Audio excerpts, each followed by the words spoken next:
Hello dear learners, एक बार फिर से आप सभी का वेलकम है आपके अपने प्यारे से सेशन में वोकैब विद कॉफ़ी में, जहाँ पर आज डे नंबर 33 में आज ईडियम्स की बात करेंगे और बहुत ही सिग्निफिकेंट ईडियम्स की बात करने वाले हैं।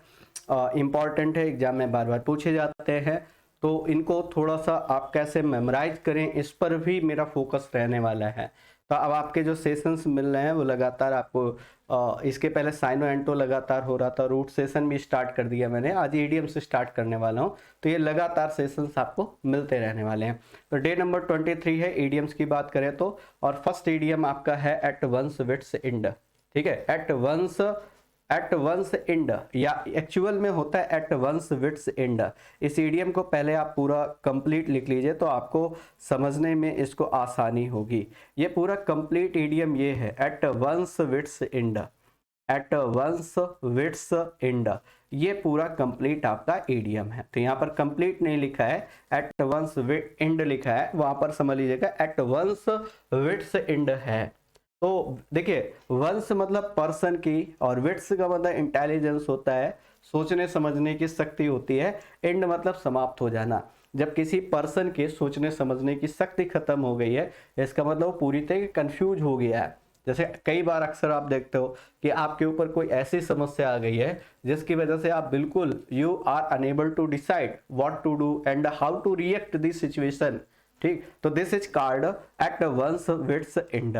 और इसी को आप क्या बोलते हो? परप्लेक्स्ड बोलते हो, कंफ्यूज बोलते हो, गार्बल बोलते हो। अब देखो, इसमें स्टेटमेंट के साथ है ताकि आप बहुत अच्छे तरीके से उस ईडियम का मीनिंग समझ पाए।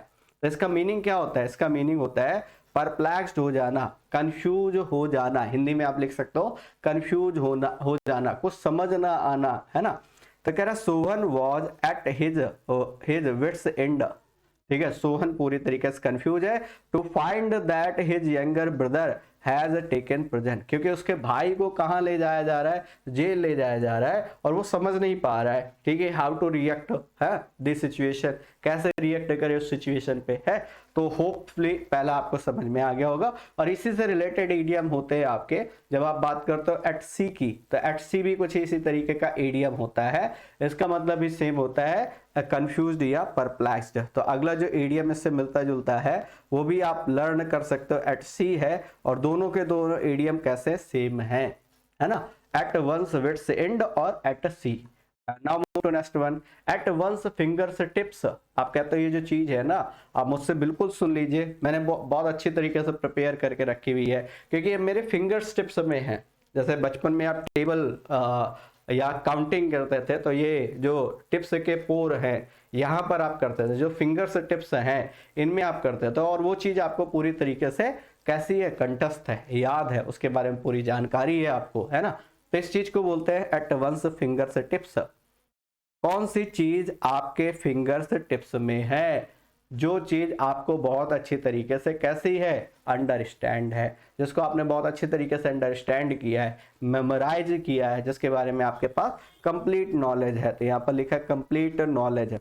बाकी क्या कह रहा है? All the rules of synthesis are at his fingers tips. कह रहा है उससे सिंथेसिस का कोई भी रूल सुन लीजिए, उसको सारे के सारे रूल्स कैसे हैं? याद है, मेमोराइज्ड है। तो वही ईडियम का मीनिंग हो गया एट वंस फिंगर्स टिप्स। कोई चीज फिंगर्स टिप्स में है, इट मीन्स वो चीज आपको बहुत अच्छी तरीके से लर्न है।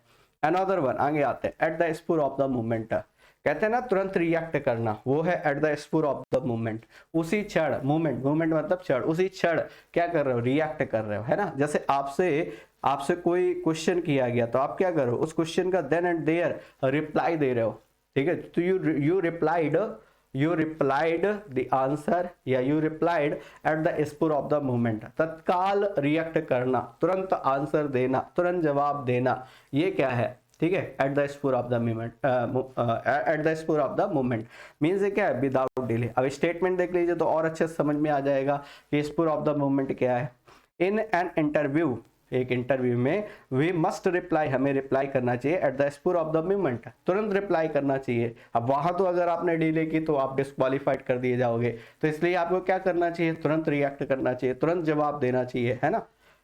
अनदर वन, आगे बात करते हैं। ऑल इन ऑल क्या होता है, इसका मतलब जो बहुत ही महत्वपूर्ण है। आप कह सकते हो ऑल इन ऑल का मतलब whole and soul, most important. वैसे आप ये भी बोलते हो होल एंड सोल, है ना। सर्वे सर्वा, जो सबसे ज्यादा प्रमुख है, मुख्य है, उसको बोलते हो। जैसे आप कहते हो district magistrate is all in all in the district, है ना। Prime minister is all in all the in the whole country, है ना। तो इसी तरीके से कुछ कंट्रीज होते हैं जहाँ पर प्रेसिडेंट ऑल इन ऑल होता है, कुछ कंट्रीज ऐसे हैं जहाँ पर prime minister all in all होता है। तो सर्वे सर्वा, जैसे हमारे यहाँ क्या है कि प्रेसिडेंट को होल एंड सोल नहीं माना गया, ऑल इन ऑल नहीं माना गया। प्रेसिडेंट, जैसे कहा जाए कि प्रेसिडेंट की एक कहावत है, बड़ा अच्छी कोट है कि प्रेसिडेंट को तो एक स्टैम्प की तरीके यूज किया जाता है इंडिया में, है ना, कि प्राइम मिनिस्टर जहां चाहता है वहां पर उसकी स्टैम्प लगा लेता है और बस वो विधेयक, वो कानून वो आगे पास हो जाता है ना। तो यहाँ पर बहुत ज्यादा वैल्यू नहीं दी गई प्रेसिडेंट को, प्रेसिडेंट को ऑल इन ऑल नहीं माना गया, जबकि प्राइम मिनिस्टर को क्या किया गया, ऑल इन ऑल का दर्जा है। तो जैसे एक स्टेटमेंट देखते हैं, as he was the only son, क्योंकि वह क्या है, उस बड़ी फैमिली में एकमात्र बेटा है ना। जो एकमात्र होते हैं वो बड़ा मतलब बहुत ही ज्यादा मतलब एडवांटेज उठाते हैं उस चीज का, हालांकि कुछ सिंसियर भी होते हैं, एक्सेप्शन आर ऑलवेज देयर, है ना। ठीक है, हमारे जैसे मतलब दो तीन होंगे तो हमेशा परेशान रहेंगे वापस में कि इनको ज्यादा प्यार मिल रहा है, उसको ज्यादा प्यार मिल रहा है, पेरेंट्स का इसके ऊपर ज्यादा हाथ है, इसके ऊपर कम हाथ है ना। तो क्या कह रहा है, he was all in his home, है ना। कह रहा भाई सर्वे सर्वा है, वही वही दिखता है ना। चलिए, तो ऑल इन ऑल समझ में आ गया होगा। एट क्लोज क्वार्टर्स, इसका मतलब होता है बहुत बारीकी से क्या करना, एग्जामिन करना।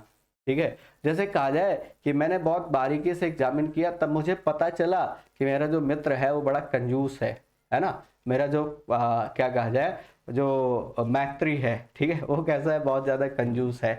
ये कब पता चला, जब मैंने बहुत अच्छे से एग्जामिन किया। तो वही है एट क्लोज क्वार्टर्स, इसका मतलब क्या हो गया, क्लोज एग्जामिनेशन। क्लोज एग्जामिनेशन का मतलब होता है गहराई से परीक्षण करने पर, गहराई से निरीक्षण करने पर पता चला। जैसे ये देखिएगा, मैनी ऑफ माई फ्रेंड्स, मेरे फ्रेंड्स में बहुत सारे ऐसे हैं, प्रूव्ड सेल्फिश, सेल्फिश साबित हुए एट क्लोज क्वार्टर्स, जब मैंने एग्जामिन किया तो वो कैसे साबित हुए, वो पूरी तरीके से सेल्फिश साबित हुए, है ना। तो होप सो ये बात समझ में आ गई होगी। क्लोज क्वार्टर्स का मतलब क्या होता है, देखिए आप ये कहो कि आप इस बात को ऐसे भी लर्न कर सकते हो कि जो पुलिस है वो क्या कर रही है, वो इन्वेस्टिगेशन कर रही है, वो एग्जामिन कर रही है। कहाँ एग्जामिन कर रही है, क्लोज क्वार्टर्स में एग्जामिन कर रही है। तो होप सो बात समझ में आ रही होगी आपको। अनदर वन, अब हम बात करते हैं साथी एप्पल पाई ऑर्डर। ये ईडियम जो है ये इंपॉर्टेंट है। एप्पल पाई ऑर्डर का मतलब क्या होता है, इसका मीनिंग होता है in a perfect order, in a perfect order. कोई चीज जो क्रम में है, बिल्कुल व्यवस्थित तरीके से है, उसको बोलते हो एप्पल पाई ऑर्डर। और इसी का अपोजिट ईडियम होता है एट 6 एंड 7। ये आपका इसका अपोजिट ईडियम है, एट 6 एंड 7। इसका मीनिंग क्या होता है, कोई चीज जो डिसऑर्डर वे में है, इन डिसऑर्डर कह सकते हो आप इसको, इन डिसऑर्डर, जो व्यवस्थित नहीं है उसको क्या बोलोगे, एट 6 एंड 7 बोलोगे। जो व्यवस्थित क्रम में है वो एप्पल पाई ऑर्डर। आप ऐसे लर्न कर सकते हो, ये जब आपके घर में कोई मेहमान आते हैं, गेस्ट आते हैं, तो आप क्या करते हो, आप जो भी चीज उनको सर्व करते हो वो कैसे आप रख करके देते हो। जैसे मान लो आपको फ्रूट्स देने हैं, आपने टेबल बढ़िया से गार्निश कर रखी है, तो आप फ्रूट्स को कैसे ऑर्गेनाइज करोगे। एप्पल को आपने कट करके रखा है और बड़े सुंदर तरीके से आपने बहुत अच्छे तरीके से अरेंज करके रखा है। तो होप सो बात समझ में आ रही होगी। तो एप्पल पाई ऑर्डर का मतलब है परफेक्ट ऑर्डर में। अब एक स्टेटमेंट देख लेते हैं, on the eve of the inspection, ठीक है, जब समय इंस्पेक्शन हुआ, everything was kept in an apple pie order. हर एक चीज बड़ी सिस्टमेटिक तरीके से की गई, है ना। जैसे आप देखते हो कि वैसे आपके इलाके में, आपके आसपास के एरिया में जो रोड्स की हालत है वो कैसी है, बहुत ही ज्यादा खराब है। लेकिन जिस समय किसी मिनिस्टर को आना होता है उस समय आप गौर करिएगा, रातों रात वो एप्पल पाई ऑर्डर पे कर देते हैं। शहर कितना भी बिखरा हुआ है, कितना भी डिस्टॉर्टेड है, लेकिन अगर किसी मिनिस्टर को आना है, खासतौर से अगर चीफ मिनिस्टर है या प्राइम मिनिस्टर है ना। तो चीजें कैसी होंगी, रातों रात वो एप्पल पाई ऑर्डर में लगा देंगे। तो होप सो समझ में आ गया। एट 6 and 7 ये होता है डिसऑर्डर, है ना। 6 कहीं है, 7 कहीं है, ठीक है, चीजें इधर उधर बिखरी हुई है, वो होता है एट 6 and 7। उसके आने के पहले, मिनिस्टर के आने के पहले चीजें कैसी थी, चीजें थी एट 6 and 7 में। आने के बाद कैसी हो गई, आने से पहले पहले ही, ठीक है, कैसी हो गई, बिल्कुल व्यवस्थित क्रम में हो गई। आइए आगे चलते हैं, साथ ही अगले वाले पे एबव बोर्ड, एक इडियम है आपका। एबव बोर्ड का मतलब क्या होता है, जो बिल्कुल ऑनेस्ट है, स्ट्रेट फॉरवर्ड है, उसको आप क्या कहते हो, एबव बोर्ड कहते हो, honest and straight forward. Above board, board में जो सबसे ऊपर है, देखो जो लोग वास्तव में अपने साथ ईमानदार होते हैं वो हमेशा अच्छी पोजीशंस को ग्रैब करते हैं, है ना, आप ऐसे सीख सकते हो इसको। तो बोर्ड जो बोर्ड मेंबर्स हैं उनमें जो सबसे ऊपर है वो कौन है, जो बिल्कुल ऑनेस्ट है, जो स्ट्रेट फॉरवर्ड है। और देखिए आपके संबंध हमेशा अच्छे रहेंगे अगर आप हमेशा स्ट्रेट फॉरवर्ड रहेंगे, आउट स्पोकन होंगे, थोड़ी देर के लिए चीजें बुरी लगती है, ठीक है, लेकिन अंत में बाकी चीजें आपके साथ, बाकी रिलेशंस आपके साथ कैसे होंगे, बेहतर होंगे, ठीक है। You are always above board when you are straightforward person, outspoken person. तो ये कैसा है, ऑनेस्ट है, स्ट्रेट फॉरवर्ड है। स्ट्रेट फॉरवर्ड मतलब होता है सीधी बात करने वाला। कह रहा है he is known for his above board conduct, जो उसका कंडक्ट है, जो उसका बिहेवियर है वो कैसा है, बिल्कुल ऑनेस्ट है, उसके लिए वो जाना जाता है। तो एबव बोर्ड क्लियर हो गया होगा। Another one above all, above all का मतलब होता है सबसे बढ़कर, खास तौर पर, सबसे अच्छा, ये इसका मीनिंग होता है। एबव ऑल, एबव ऑल सबसे ऊपर है ना। तो कह रहा है बिफोर एवरीथिंग एल्स, ये आप कह सकते हो खास तौर पर, सबसे बढ़कर, सबसे बढ़कर या खास तौर पर, है ना। अब क्या कह रहा है, above all he is blunt and daredevil, ठीक है, खास तौर पर वो क्या है, बिल्कुल ब्लंट है और डेयर डेविल है। डेयर डेविल का मतलब कैसा होता है, बहादुर है, वीर है। होपफुली क्लियर हो गई बात। अनदर वन, आगे आते हैं, as fit as a fiddle, fit से याद कर सकते हो, जो बिल्कुल फिट है, बिल्कुल फिडल है, स्वस्थ है बिल्कुल। Strong and healthy, strong and healthy इसका मीनिंग, जो बिल्कुल पूरी तरीके से कैसा है, स्वस्थ है, उसको बोलोगे as fit as a fiddle. क्या कह रहा है, he has recovered from illness and now he is as fit as a fiddle, ठीक है, समझ में आ गया होगा।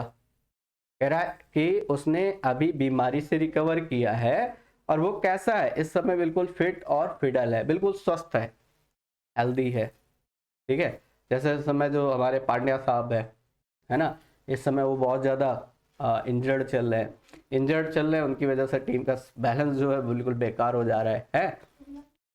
तो कैसा है इस समय, वो जो पांड्या साहब हैं, वो हार्दिक पांड्या साहब as fit as a fiddle नहीं है। आइए अगले वाले पे चलते हैं, नेक्स्ट स्टेडियम में चलते हैं। एट रैंडम, एट रैंडम का मीनिंग क्या होता है, एट रैंडम का मतलब होता है अचानक। जैसे आप कहीं भी जा रहे हो, सडनली, अब एक फोबिया, एक नया मतलब मनिया आ गया है, फोबिया क्या कहें, हर जगह सेल्फी लेने का मनिया, है ना।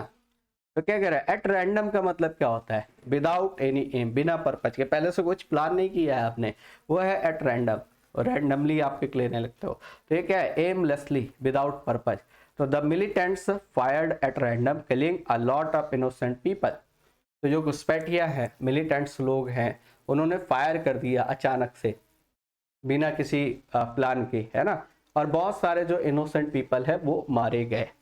होपफुली क्लियर हो गई बात। Another one, at a loose end, जो हमेशा लूज रहता है, लूज रहने का बिल्कुल मतलब बिल्कुल आइडल रहने वाला।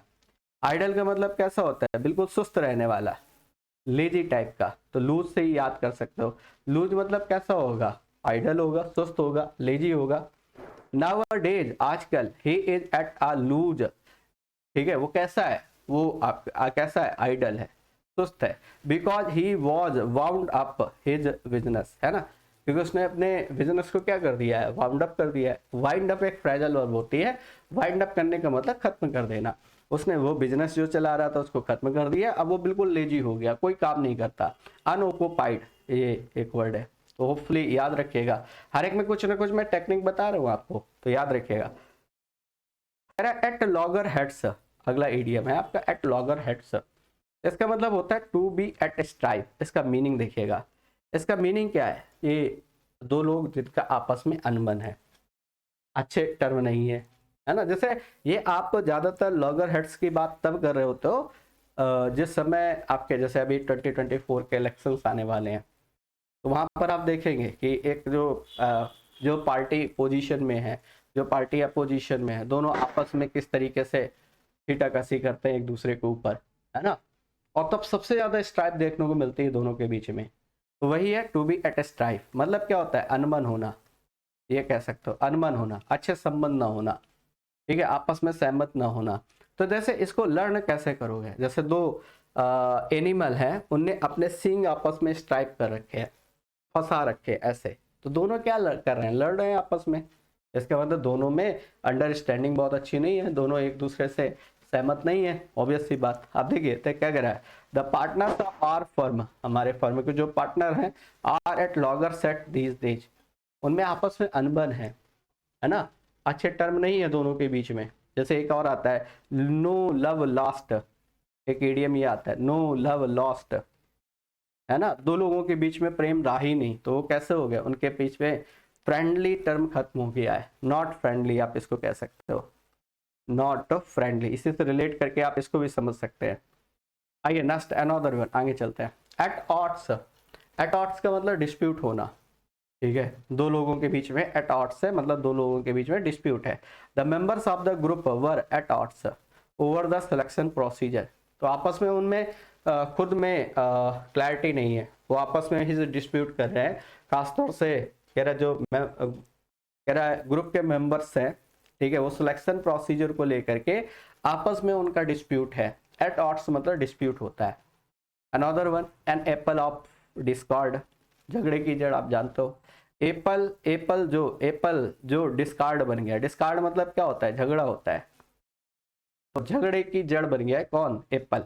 तो cause of quarrel, cause of quarrel, इसी को आप क्या बोलते हो, ये बोलते हो a bone of contention, a bone of contention.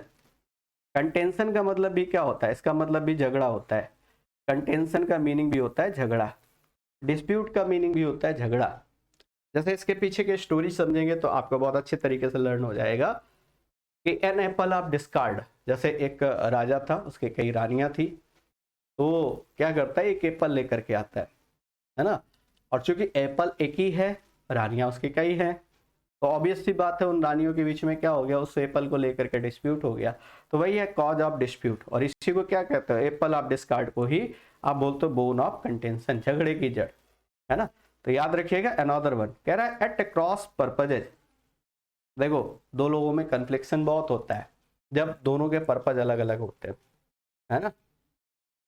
जैसे मान लो कोई कपल है, ठीक है, वाइफ का मतलब जो एटीट्यूड है, जो उसके पर्पज है वो बिल्कुल अलग है, हस्बैंड के बिल्कुल अलग है, तो दोनों में आपको क्रॉस पर्पजेस देखने को मिलेंगे। क्रॉस क्रॉस का मतलब अलग अलग, तो इसका मतलब ऑब्वियस सी बात है कन्फ्लिक्ट होगा। तो वही कह रहा है हैव कन्फ्लिक्टिंग इंटेंशन, ठीक है।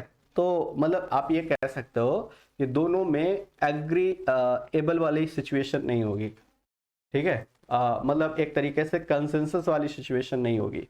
अब जैसे स्टेटमेंट देख लीजिए, आपको समझ में आ जाएगा। How can there be peace in their family, उनकी फैमिली में क्या कह रहा है, पीस नहीं हो सकता, कैसे पॉसिबल है।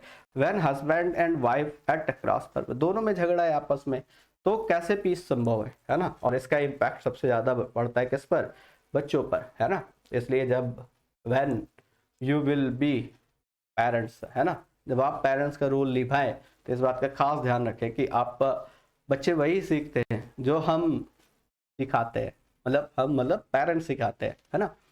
तो आपको इस बात का खास ध्यान रखना चाहिए, है कि वो इम्पैक्ट तो वही पड़ता है अल्टीमेटली। देखिए किसी बच्चे को अगर आप कहीं किसी फॉरेन कंट्री में अगर आप छोड़ दें शुरू से, जन्म के बाद से ही, है ना, तो क्या करेगा, वो उन चीज़ों को एक्वायर करेगा जो वहाँ के कल्चर में है ना।